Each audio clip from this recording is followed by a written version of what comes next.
Hello, everybody. How you doing? I know this is impromptu, unscheduled, not really a all to put together show. Number of people have written to me and say, "Hey, where'd you go? What happened to you? Why are you so quiet?" And I think that not that I owe anybody explanations, but I'll let you know what's going on here. Uh, uh, Rox's 18 plus year old cat has fallen very ill, and it's been a very difficult time for her and for me. And we're trying to do what we can to keep the cat going, but it's a long shot. Let's just put it that way. So I feel very, very badly about that, and my attentions have been focused on that, not really on doing sports podcasting. And that's part of the issue. I wanted to wait until the Cavaliers lost like we knew they would before I do a final analysis of the Cleveland Cavaliers, which we will do very briefly today because there's not a whole lot to say about this that you don't or you should already know, but maybe you don't. Also, allergies are bothering the bejeebers out of me, and it's like I'm totally dried up and I don't know why, but my nose, I've had a bleeding, crusty nose and kind of a dry throat and a very, very strange circumstance. I just figure I wasn't here at this time last year. If you remember, I didn't move back into the area until the middle of June, and I just might be uh, getting hit with different allergies here than what I'm accustomed to in Florida.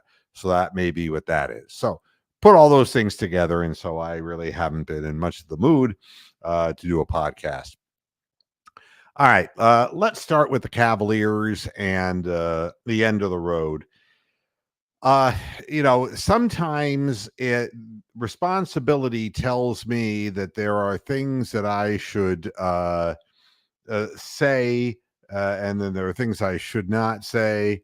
And I'm better off more often than not staying quiet on certain things when people entrust me to silence. And part of the journalistic part of this program, which is very small, I assure you, is that the contacts that I have and the people who I trust, they trust me, and information that's passed along to me, I hold within my soul because honestly, I don't have the desire to out anybody with information or to say something that really isn't meant for large human consumption. I don't mean large human beings, but for major access to the public. I'm a believer that eventually all things come to pass, and at least in this instance, we hope that's the case. Um, it's interesting, Rick, that you mentioned this. This is a quote from JB Bickerstaff that I'm going to share with you, and I don't know if I can. I'll read this quote. And this is a real quote. I'm not just making something up to make this a volatile show. Um, Quote: I think if you go back and look at the game and make the adjustments, which as a buzzword in coaching circles is a little funny to us, quipped Bickerstaff, because all you want to do is to continue to play well and play better. And that's what it comes down to. If your team plays better than the other team does, you typically win that game. So adjustments, I know that's a catchphrase you guys like to use, but it comes down to the execution of whatever the game plan is, and the team that executes the best, typically that's the team that wins. Now, that's real quote. He doesn't make halftime adjustments, folks. Has not all year. Hasn't his whole career. You wonder why we can't beat the Miami Heat because they know what we're going to do before we do it. Didn't you ever get that feeling watching this team that they just knew what we were going to do? And they've got a defense all set up for it. And JB just does the same thing over and over again. So that's the first thing. The notion that we come out in the third quarter and lay an egg that's been going on and on and on and on. This is because he does not make in-game adjustments. I don't think he makes any adjustments from game to game. I think he has copied his father's old offensive scheme. He doesn't have an original thought in his mind. I don't think that he is an X and O coach. I think he is at fault 90% for the failure of this team. He injured his primary players by playing them too many minutes. And to make matters worse, proved that he was wrong because of the injuries. He was forced to play Marcus Morris instead of George Niang. And look what happened. Why wasn't Marcus Morris on the floor earlier than this? Why this man love for George Niang? I don't understand. But it all draws one picture, and that is the Eric Wedge of the NBA. A guy who's so sure that he's got it down and so sure that his way is the only way that he will never, ever change it. It is foolishness to think that if you bring back JB, that you're going to get Donovan Mitchell back on the team. Let me explain something else to you. Sometimes I do speak in little, shall we say, riddles. A number of weeks ago, I told the story that only one player on the bench, or actually on the team, was still supporting JB Bickerstaff, and that was Jarrett Allen. Do you remember that he was the only one on the floor screaming about the 3-second violations, like cheering them on defensively? And the guys in the team were just kind of looking at him sideways, like, would you stop that now? That was something that JB wanted the players to do because in his mind, it showed that we were playing a type of defense that they knew what the scheme was defensively. And if they got caught now and then, that it was something to be praised because it meant that they were playing his defensive system. Is that egotistical enough for you? And by the time it all got done, Jarrett Allen was the only one doing it. Well, now the season ends and Jarrett Allen is sitting in street clothes at the end of the bench, nobody even talking to him. He's finished in Cleveland. I'm telling you, I'm not guessing. I'm telling you, he's finished. I'm telling you that the Pelicans are interested in him. I'm telling you that David Griffin likes him very much. I'm telling you that. Okay? Now, a lot of people immediately bring up Brandon Ingram's name, and I know of no such thing. I do not know if any deal would ever get done between the Cleveland Cavaliers and the New Orleans Pelicans. I don't know that. All I know is that Griff loves Jarrett Allen, and I hope he gets to love him a whole lot more. This is an optimal time to trade Jarrett Allen because he's going nowhere in basketball. He is going to disappear. You mark my words. He is not only soft, but he is the exact antipathy of take one for the team. He is not rugged enough to be a professional athlete.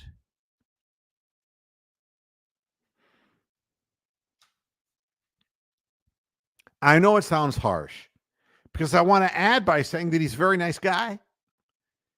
People think well of him as far as his personality. It's not like he does things that make him a dick. That isn't the issue. He let his whole team down. He let all of his teammates down. Some of those people were playing with injuries that were far more worse than his, or at least tried to. Hell, even Dean Wade made a cameo appearance at the end of the season. Mitchell got to the point where he just could not play anymore. And Caris LeVert does whatever Donovan Mitchell does, all right? Because we've already talked about the fact that they have the same agent, and that agent is pissed off at JB for playing them too many consecutive minutes, all right? I want to bring all of this together now for you so that you understand that I'm not just spewing bullshit. Like so many other people, they decide now they're going to talk about certain things. If you listen to this program and you have a brain in your head, you understand what's being said. If I tell you that Jarrett Allen's the only guy supporting Bickerstaff on the team, you can take it to the bank. When you hear me say that Jarrett Allen ain't going to play another game in Cleveland, you can take it to the bank. He's not worth a plug nickel. Anybody who loves him, who wants him, take him. Caris LeVert's agent is the same agent as Donovan Mitchell's. At all of the consecutive minutes that Donovan played, and earlier in the season that the agent complained about because Caris was playing in it as well. And if you look at the season, Caris does whatever Donovan Mitchell does. Same agent. Now, I can't tell you what's going to happen because the Cavs organization is being coy. You know, we really have to look at this hard because there's just not that much coaching talent on the board right now. We don't have much to choose from, and we may have to stay with him with Bickerstaff. No, he ain't coming back. Because if he comes back, Donovan Mitchell won't even sign the extension. He won't even be there. So that's the deal there. They have to get rid of JB Bickerstaff. They have to. Team doesn't want to play for him anymore. I don't want to see him anymore. I'm Eric wedged out. It's just, it gets to a point where you can only hit your head against the wall so many times before the wall wins. The Wall has won 2 postseasons in a row because JB can't design a single fucking play. Let's be honest about it. Every game, we have multiple, not just one, multiple inbounds plays that fail. The ball gets stolen and ends up going the other direction for a fast break dunk. Or that the guys are so jammed trying to get to the pass, they fall out of bounds or their foot touches the sideline. How many times can you run a 3-point shooter play and the 3-point shooter step on the sideline? It happens to us at least 3 times every game. That's mental process. That's people checking out. That's what that is. Players don't want to play for this guy anymore, and I don't blame them. I don't want to watch him anymore. I'll watch the team. I ain't going to watch JB fuck this team up. Done. And it's not that JB's a bad guy either. He's just not a successful NBA coach.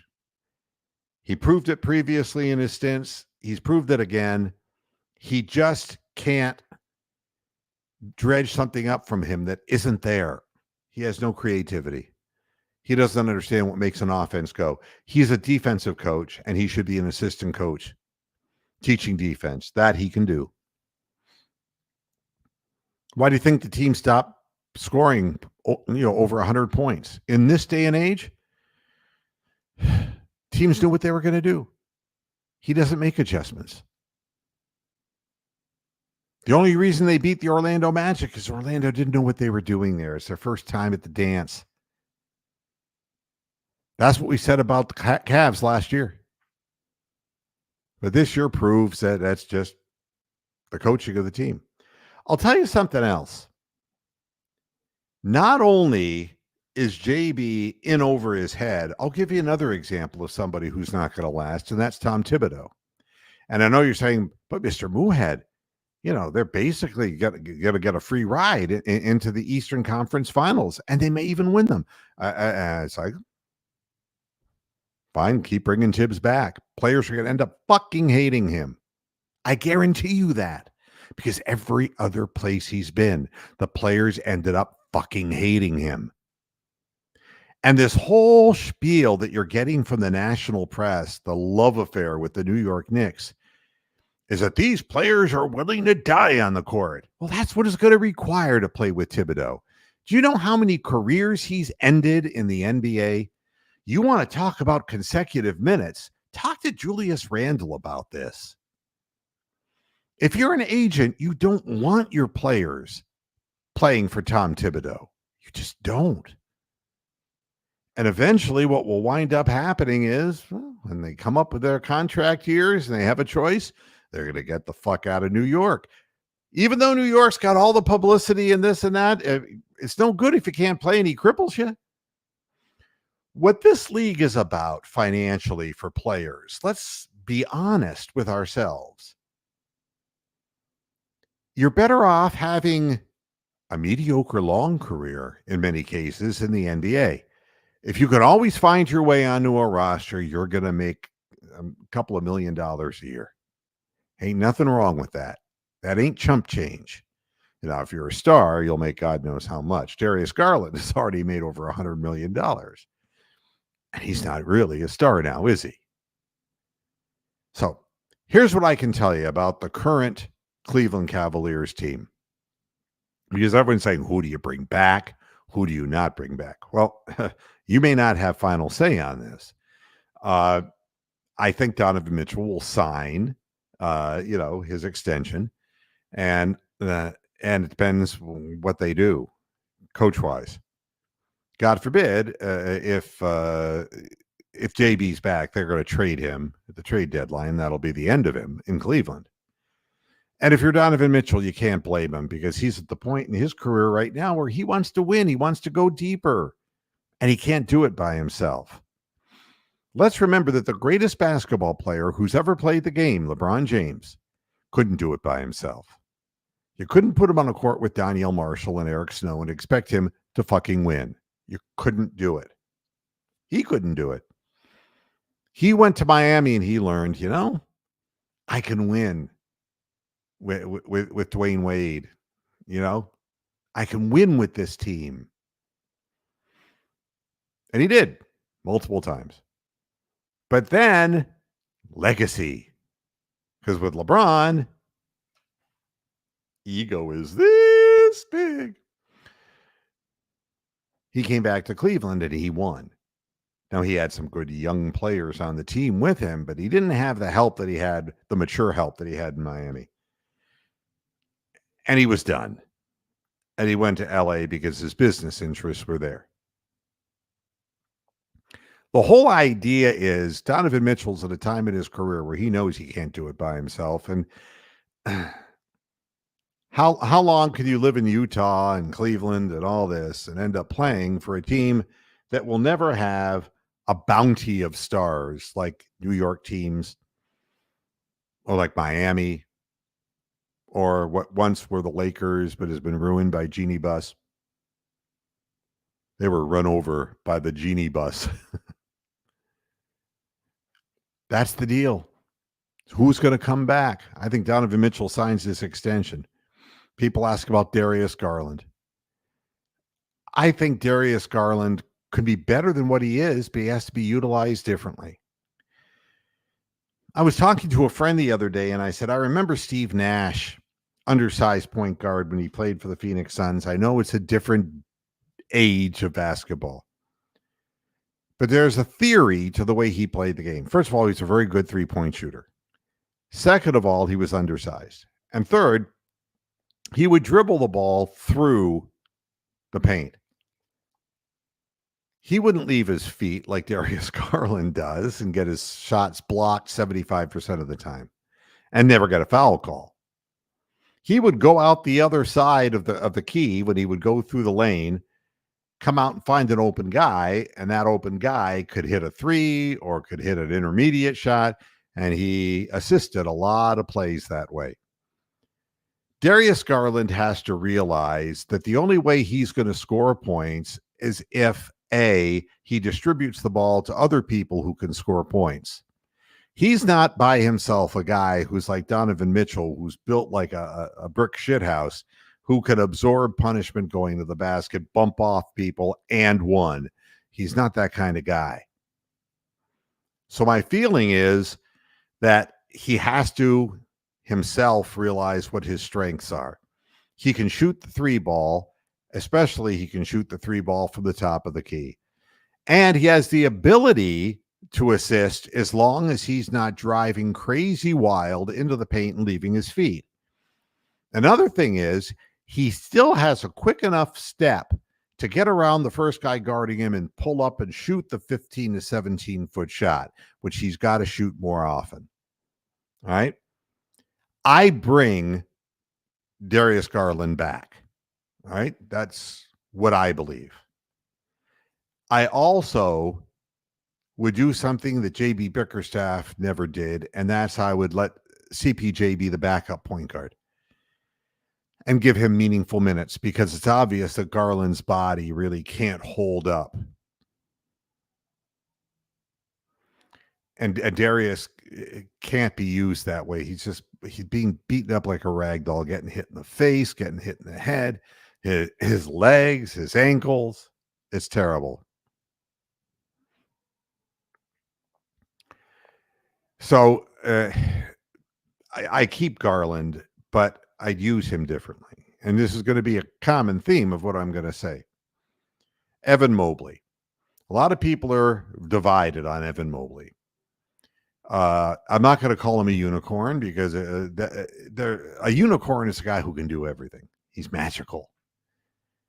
He doesn't handle the ball well enough to be called that. He dribbles the ball too high. He doesn't have good enough strength down low, so he isn't like Giannis, who can go to the rim hard through people and ones. He doesn't have a developed perimeter game yet. And I throw all of this on the coaching staff, JB Bickerstaff and assistant coaches. I believe he has the ability, and I think we saw in yesterday's futile effort that when he is positioned not stationary in the paint like Jared Allen, and you could see the JB Bickerstaff scheme in all of this, he was trying to use Mobley the exact same way as he used Jared Allen when they're two physically different players and with different skill sets. And it's because he doesn't know any other way except Daddy's offensive scheme. I'm telling you, this is not what I think. This is what I know. All right. This is an old, outdated offensive scheme. So you put Mobley in the paint with his back to the basket, and he's just going to get stripped. He's not decisive down there, and he's not strong enough to horse it up, and he's not going to get calls even if he did. Jared Allen has a bigger body, and so he catches the ball and immediately goes up with a baby hook. But Mobley still has kind of a pass-first mentality because he's not a primary scorer in Bickerstaff's offense. But what we did see is if he's away from the basket, I don't mean at the top of the key stuff, but I mean if he's at where they said they were going to play him and then they lied to us at the elbow, he can fake, shoulder fake, and get around somebody with a long stride, and he can finish with a right hand or a left hand. That we saw him do. As long as he's moving, he's better off. If he's stationary, he doesn't have the strength built into his body yet. Is he a 5 or is he a 4? And the answer is it's all up to the scheme that a competent coach would put on the floor. He will need a true 4 with him who's more of a power 4 than what you would need with a Jared Allen. But to be very honest with you, we've never been very good so far at playing anybody as a power forward, because even Marcus Morris, who ripped the floor up with the Celtics, wasn't given a chance to play. And it's mind-boggling how somebody could choose George Niang over Marcus Morris. Even at this time, at 35 years of age, Niang can't create a shot. All right. He's slow, he's fat, out of shape, can't play a lick of defense.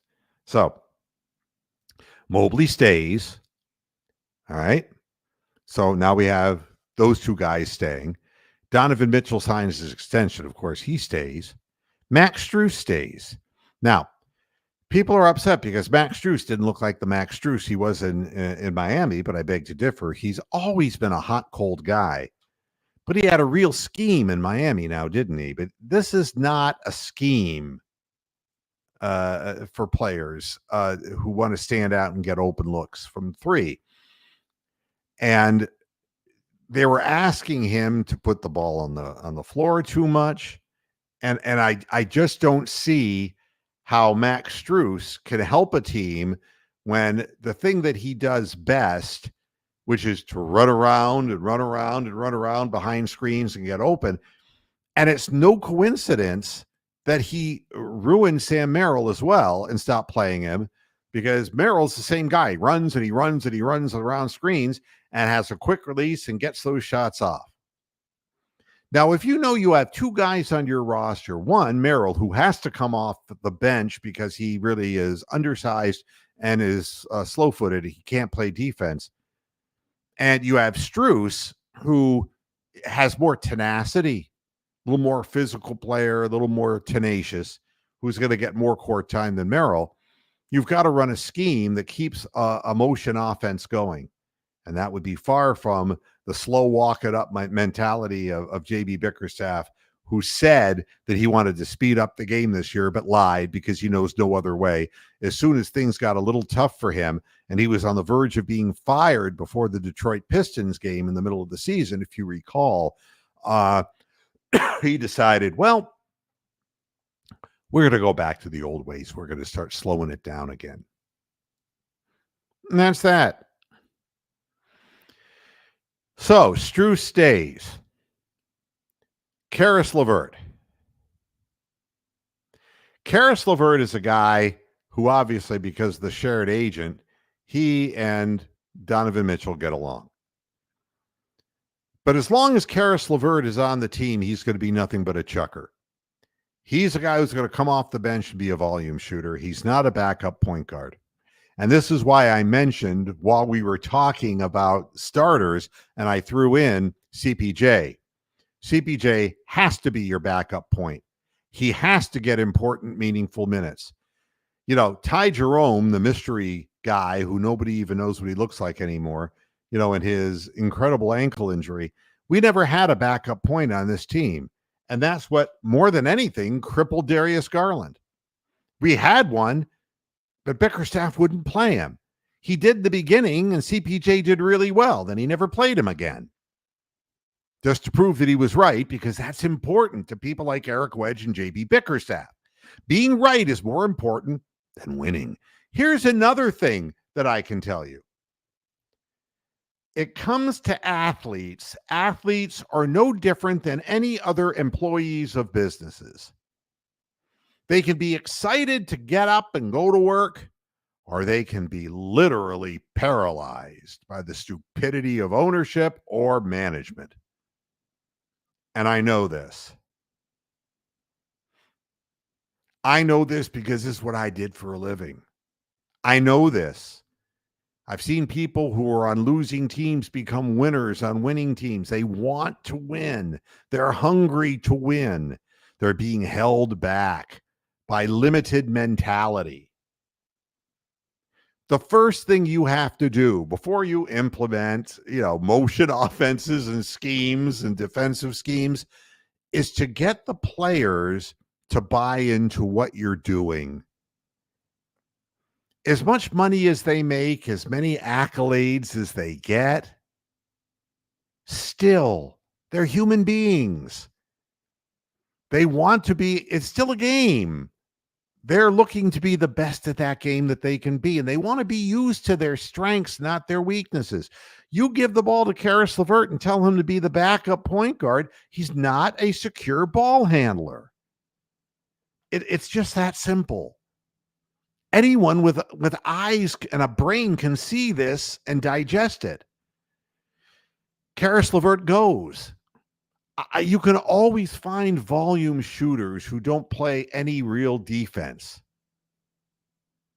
in the NBA. They're always floating from team to team. Volume shooters. So, bye-bye, Karis. You're out of there. George Niang gone. Worst signing I can think of in recent history by the Cleveland Cavaliers front office. Huge fucking mistake. Came in out of shape, stayed out of shape.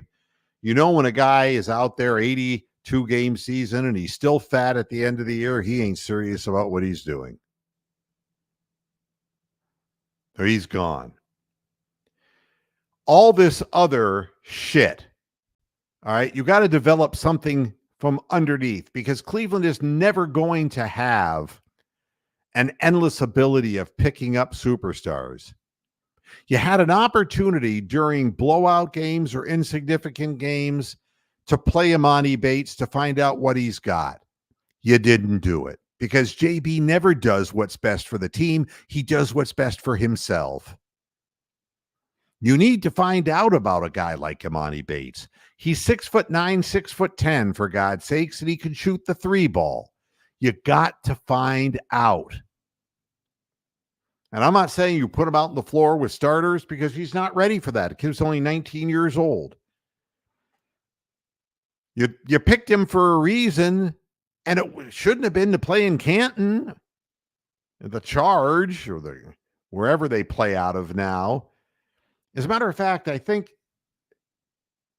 am I correct that Caitlin Clark plays in the G League now? Nobody cares about the fucking G League. And his two-way deal was a one-way dead end. Let's be honest.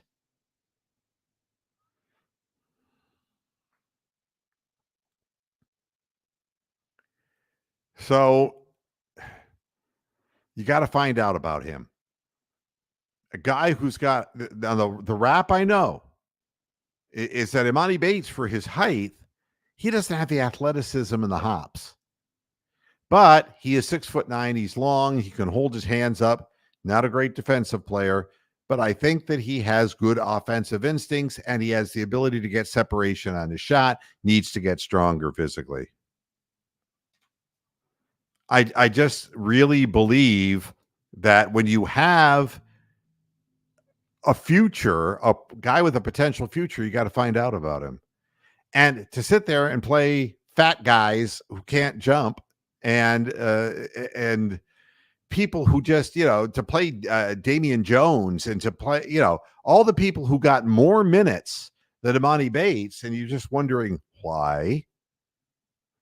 People who are never going to play anywhere in the NBA, and they're going to be just vagabonds around the G League. You got to, it's important that these people get to play and get some time so you can eyeball them, what they're like in game situations. So Isaac Okoro then becomes the frustration. Now you see him, now you don't. And in the playoffs, a three ball just disappeared. At 6'4", he's undersized. Doesn't shoot well. Not a great free throw shooter. Doesn't get to the line that often. And consistently passes on shots when he's wide open when it counts, because he doesn't have confidence. Okoro's got to go. I know that he's he's your defensive guy, but to be very honest with you, they were calling fouls on him left and right, and he was on the bench more in the playoffs than he was playing, it seemed, because he was just getting whistled for fouls. I just, I think there comes a point when you're Jimmy Butler and the league says, well, that guy's really a good defensive player. But then when he develops an offensive game, it's like, oh, he's a star now. And he never fouls anybody. I think the time came and went with Isaac Okoro. Hey, that guy's a pretty good defender, but God, he can't shoot. He's a bricklayer.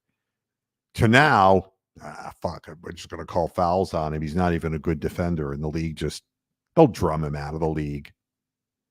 They're looking for people who are stars that they can promote. Isaac Okoro isn't one of them. As far as what you're looking for, I've been reading about Brandon Ingram. Do I want Brandon Ingram? Well, there's a lot of mixed bag on him, and I'm going to do more research. There is a feeling among some people that he's kind of a selfish player and that he's ball-centric. But to be honest, the Cavaliers need a four that can score. This whole thing about starting a bunch of guys who were 6'4" and 6'5", like Okoro and Strus, and then you got Donovan Mitchell and Darius Garland. I mean, and then wonder why you're getting out rebounded consistently. You got to do something to shore up strength, and that Jared Allen's going to be gone. You got to have somebody who's got some strength. But here's the main thing you need. And it goes back to the idea that management is more than just X and O's. You have a head coach who has to be X and O's intelligent. It's criteria. You got to be a strategist. But the assistant coaches, there's so many things assistant coaches can do. But you can bring people in from the outside too. Do you know how much Evan Mobley could learn from a guy like Kevin Garnett? Do you have any idea? To be able to work with somebody who did what you're trying to do and can explain the physicality, what moves you need to learn, and how strong you need to become in the gym to be able to do those things. We need an infusion of assistant coaches and outside voices to help these young players before it's too late. We need to use Darius Garland in the right way so that he is not a superstar. He's not a big-time all-star guy. He's a solid point guard. You don't put him in high-risk, high-leverage turnover situations.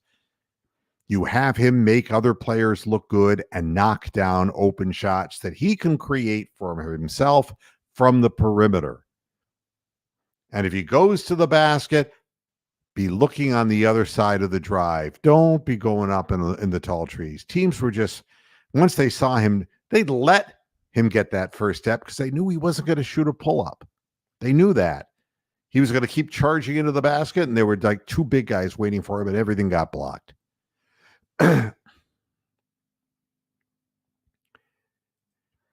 But the improvement isn't there when it matters, Double P. He doesn't have confidence in his game, his offensive game, and he never will. When you're wide open, when they're double teaming Donovan Mitchell, and just right on top of people, and they're laying off you. I don't know if in the last couple of games you saw the Celtics weren't even guarding him from the perimeter, and he would just catch the ball, and he would have, they have still photos of him looking at the basket with nobody within 7 feet of him, daring him to shoot, and he wouldn't shoot. Hell, even Al Horford was shooting and nailing open shots. If you can't make that shot, you're not an NBA player. And you're playing 4-on-5 offensive basketball. It's no good.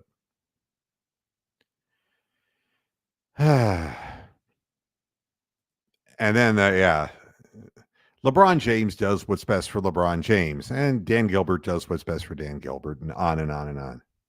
That we know. LeBron was there because he wanted to be seen, and he would get the publicity, and he could breathe down the backs of management with the Lakers, and that's fine. But I don't have time to get involved in that. Do I think LeBron could help this team? Yeah. Absolutely. Do I think he wants to? No, because there's no accolade in that for him. Let's be honest. The one thing that I don't like about LeBron James is that he's kind of a prima donna. And, he's on the floor, he's a leader, and he knows how to distribute balls and make people around him look better. But in the end, there's a price to be paid. He's the band. If you want the music, he's the band. You got to pay him. So LeBron James, not going to take a back seat. And whatever coach you bring in is going to have to put up with him. And that's not easy. My feeling is that LeBron James will stay in Los Angeles and just play it out there. They are in a better position draft pick wise. You got to look at teams who have a second round draft pick so they can take his son. And I don't see LeBron going just anywhere anyway. So, and so no, I don't see any reason for him to come back, but I think that he could teach people if he was willing to give of himself. I think that he could really have ideas on the floor of how to get the ball in creatively to somebody like Mobley. So many times, Darius Garland would rush passes into the paint where Mobley was trying to play like Jared Allen because JB was telling him to. And somebody would just reach their arm through and poke the ball away, and it's an instant turnover. I mean, and part of it is because Mobley doesn't establish as strong a position as a bigger man does because of his lack of heft. So there's a lot of change that could happen on the Cavaliers, but for me, Caris LeVert's never going to play on a winner. He's never going to be a winner because he's just a junk it up kind of player. George Niang shouldn't even be in the league anymore because he's not serious about getting into condition. Mobley, I think, is a legitimate 20-point-a-game scorer and a double-digit rebounder and a potential assist guy. He's got to be nurtured, but you got to have people who work with him because a 22-year-old is just not going to figure it all out by himself. And he is a very understated guy to begin with. He's not the rah-rah team leader. You got to have somebody who's kicking people in the ass. And that's what assistant coaches are there for. It's to kind of give a kick in the ass to people. And your head coach should be the guy who's designing inbounds plays and coming up with changes in strategy at halftime based upon seeing what's happening on the court.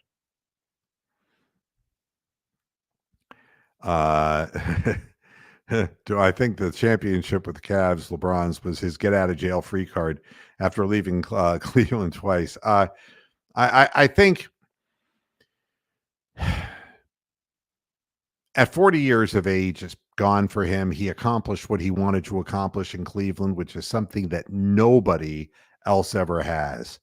So I tell people I saw a championship for Cleveland in my lifetime, and that makes me in the minority. Be grateful you saw it, because it's probably not coming back for a long time. As far as Jim, as far as the Athletic Report, if you're talking about Shams' article for the Athletic, this is all information that I knew. I can vouch for the information that he's saying, and it is a slam of sorts, yes. But I can tell you that I knew everything that he said in that article many, many weeks ago. This was not new or shocking to me in any way. But yeah, it's easy for the outside after the fact to do this because everything tells me something else. And when you see in a bunch of places on the internet that these things are being written now and they weren't.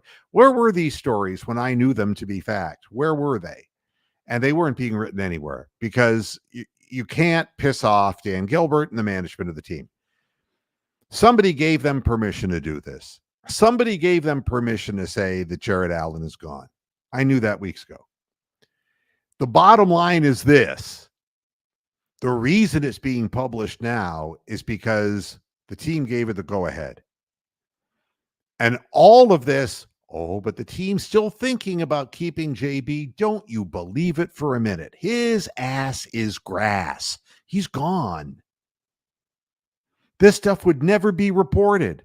And if it were reported and the team didn't want it reported, oh, that reporter would be out in the cold, in the Klondike. That's not the case, though. Shams is doing something, and it's no different than what, I'm reading all over Twitter, all this stuff coming out now. Well, it's because the team released this. And they're saying, you can say this now. And yeah, we don't want Jared Allen, he's sitting at the end of the bench. And this thing of, he refused the shot, the injection that would have numbed the area. Do you honestly think that this just suddenly landed on 6 people's laps simultaneously? You think that? Nah. This is not a coincidence, folks. This is just the way it is. I'm sorry to bust your illusions, but that's that.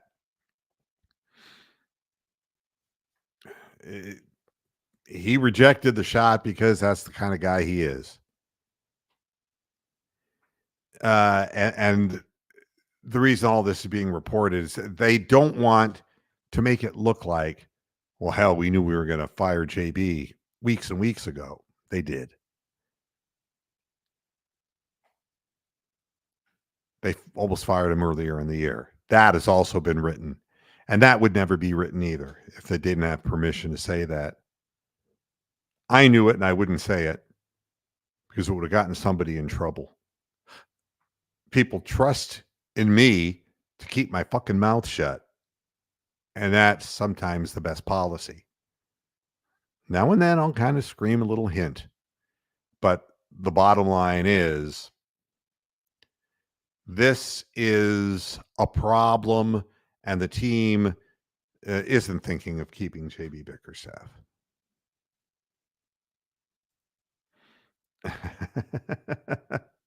Yeah,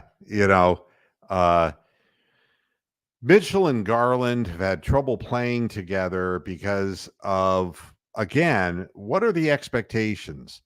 I think people know what Donovan Mitchell is. But with Darius Garland, it's kind of a gray area.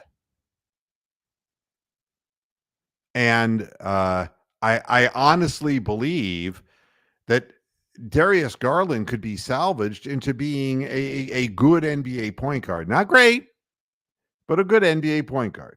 There's no reason why he can't be Mark Price. No reason. Shoots free throws real well. Has a good open three-point shot, and he has a pull-up. He's undersized. Jeff Teague, maybe a little better than Teague. But he's got to get that step back, and he's got to get his strength up because he's way too underweight. Not just because of his jaw either. He needs to work out harder too. He needs to put on more muscle. Become a little more explosive. But if there isn't a coach to vocalize what is expected of an athlete, that athlete, you don't want him just going his own way and doing his own thing. And I think, unfortunately, Darius Garland was lost.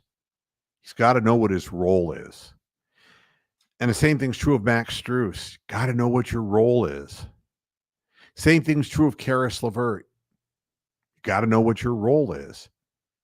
But if you tell Karis LeVert you got to handle the ball out front and he gets the ball stolen from him 3 times a game because he can't handle or pass the ball internally to the paint, can't get the offense started because he's so herky-jerky going back and forth trying to find a driving lane, yeah, you're asking far too much of the athlete. You got to find the way that their unique talents fit into a scheme. That's what makes a great head coach. And as far as the front office is concerned, that too. You can't get the George Niangs. You can't do that. You can't say, here, we're giving you a stationary three-point shooter, and then run an offense that's slow getting into your offensive sets. You just can't do it. Everybody has to be working together. And right now, it's not happening. So that's what I have to say about the Cavaliers. Before I get out of here, and you can hear my voice is scratchy. It's this allergy thing, I think. I don't know. We gonna find out, but it's been like this for several days now. Listen. I'm not congested. Not congested at all. No. Cleveland Browns. Now that the schedule is out. So, and if you were looking for the schedule, reading it on cleveland.com, they got it all wrong. And, you can't play 2 games against Pittsburgh at home. All right. Just tell the people at cleveland.com that. And they're charging for this shit. Here's the real schedule. Really, what stands out is that if you're going to see the Browns in primetime big games, you're going to have to wait toward the end of the season when everything like a wrecking ball and Miley Cyrus come right down on them. Listen to the last weeks of the schedule. Starting the 21st of November, at home against the Steelers, 8:15 p.m. It's national game. The following week on the 2nd of December, at the Broncos, 8:15 ESPN. The following week, you're at the Steelers. 2 out of 3 games against the Steelers, 1 o'clock CBS. Then you're back at home against the Chiefs. Have you had enough yet? 1 o'clock on CBS. And then you're at the Bengals on the 19th. 4 days rest, folks. 4 days rest. On the 15th, you play the Chiefs at home, and then you're playing a Thursday game at Cincinnati on the 19th at 8:15 p.m. Then you're at home against the Dolphins, 8:20 p.m. on NBC. And then you finish out the season at the Ravens. Now, I mean, look at that. Steelers, Chiefs, Bengals, Dolphins, Ravens. These are all teams that won at least 9-10 games last year. Maybe more, of course. Now, before that, you start out at home against the Cowboys, which isn't an easy game. By the way, the Browns have statistically the hardest schedule in the league. You're at the Jags at 1 o'clock on the 15th of September. 22nd, you're at home against the Giants. Then you're at the Raiders, 4:25 CBS. Then you're at the Commanders on the 6th of October, 1 o'clock on Fox. You're at the Eagles. So 3 in a row, at the Raiders, at the Commanders, at the Eagles. Then your first game against the Bengals at home. Then followed up by another home game against the Ravens. And then another home game against the Chargers. Then you're at the Saints. And then you go into that horrible end of the schedule. It's going to be a challenge to win 10 games, folks. It's going to be a real challenge. So what I know is what I know. And the thing that is so goofy about the NFL. I mean, they're embarrassed. They had to bring in somebody from the executive board of the NFL to explain why the New York Jets were getting so much cocksucking attention in prime time schedule. A team as bad as the New York Jets, but they've landed a record number of primetime games over the first 3 months of the 2024 season. And the NFL was forced to acknowledge it was because Aaron Rodgers and his appeal was too great to ignore. Crazy motherfucking MAGA freak. Mr. Conspiracy Theory, Mr. Brain Damage, Mr. 40 years old, I haven't done shit lately, Aaron Rodgers. Mr. I couldn't even get the Jeopardy gig, Aaron Rodgers.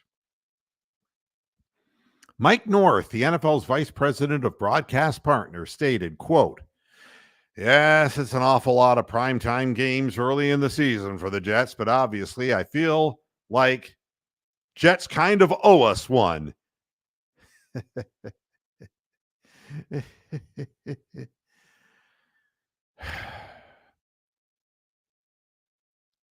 And I'll tell you how it's going to go. They're going to suck. And Woody Johnson thinks, hey, this is great. We're going to get national exposure and all this. And then you collapse and everyone, you're going to be the laughing stock of the league. That's just the way it works. 6 night games in the first 11 weeks for the Jets. The most since the merger in 1970. Of all teams, the fucking Jets.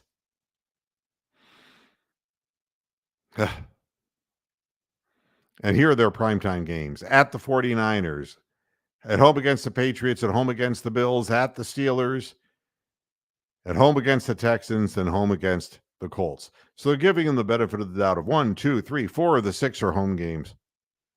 Maybe they can win something. We can hype another New York team. You know something? I don't give a shit about New York. I didn't want to see people getting hurt in the World Trade Center. Let me make this perfectly clear. But you know something? I don't give a fuck about New York. I really don't. I did business in New York. I've spent time in New York. Got nothing personal. Yeah, I do. I do have something personal against the people who are so impatient. They constantly slam their horns. They run their cars close to you to push you off the road. Cab drivers who are rude. I have a problem with it. Overly expensive. Impossible to get around. And the death capital of America in a pandemic, where bodies were stacked up in buildings like they were morgues. There's that too. So if you're interested in seeing the Jets, you're just tuned into your primetime, overpriced television packages. And, it's too late now. You can't get that 200 some odd dollars off the YouTube TV value price for the NFL, which is no fucking value at all.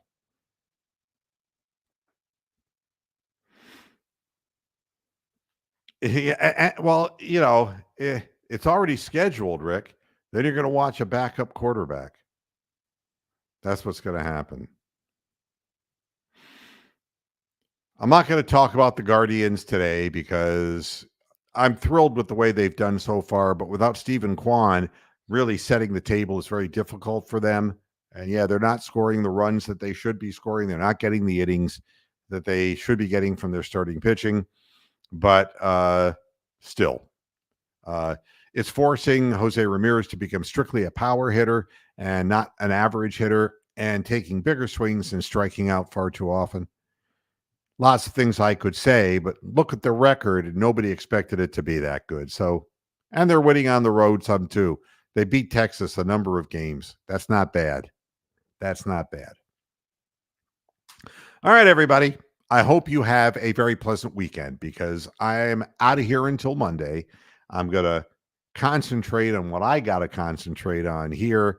And just follow me on Twitter and I'll tell you what's going on. Thanks, everybody, for tuning in.